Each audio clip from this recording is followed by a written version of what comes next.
How often do you trust someone without thinking twice? And how often has that trust been broken?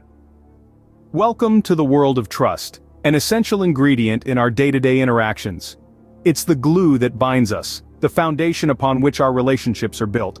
Without it, we'd be islands, isolated and alone. But there's a flip side to this coin, a paradox, if you will. You see, while trust is necessary for the smooth functioning of our social lives, it's also a risk. A gamble, a leap of faith into the unknown.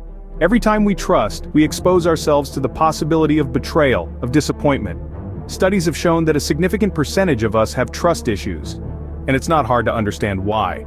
The more we trust, the more vulnerable we become. The less we trust, the more isolated we feel.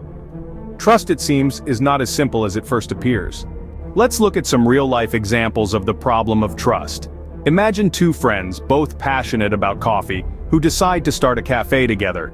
They trust each other implicitly, pooling their resources and dividing responsibilities. Their trust is well placed. The cafe flourishes, and their friendship deepens. They're the perfect example of trust leading to success. Now, switch gears and consider the story of a retired teacher who, trusting a smooth-talking scam artist, invests her life savings into a non-existent gold mine. The scam artist disappears and she's left penniless. In this case, misplaced trust led to a devastating outcome. In both scenarios, trust was the common factor. Yet it wielded power differently, bringing about starkly contrasting outcomes. One story is a testament to the power of trust, while the other is a cautionary tale of its dangers. As these stories show, trust can either build us up or break us down. So how do we navigate this tricky landscape of trust? Well, it really comes down to a matter of judgment. Our judgment plays a pivotal role in deciding who we should and shouldn't trust. Researchers have found that we often rely on our gut feelings or intuition when deciding to trust someone. It's an instinctual process, a subtle weighing of character and intention. But is this gut feeling enough? Not always. It's essential to evaluate a person's character and past behavior before placing trust in them. This is where judgment comes into play. Think about their actions and their history. Have they proven themselves to be reliable and honest, or have they shown a pattern of deceit and betrayal?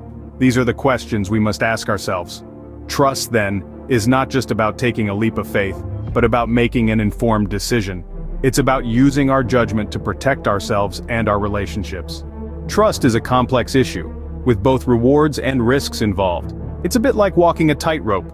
On one side, there's the joy of deep, meaningful connections, the kind that only mutual trust can foster. On the other side, there's the potential fall into betrayal, disappointment, and hurt. It's a paradox, a double-edged sword. Throughout this journey, we've explored the real-life consequences of misplaced trust and the critical role of judgment in whom we choose to trust. We've seen how trust can both build and break us, how it can be a source of strength and vulnerability. The key takeaway?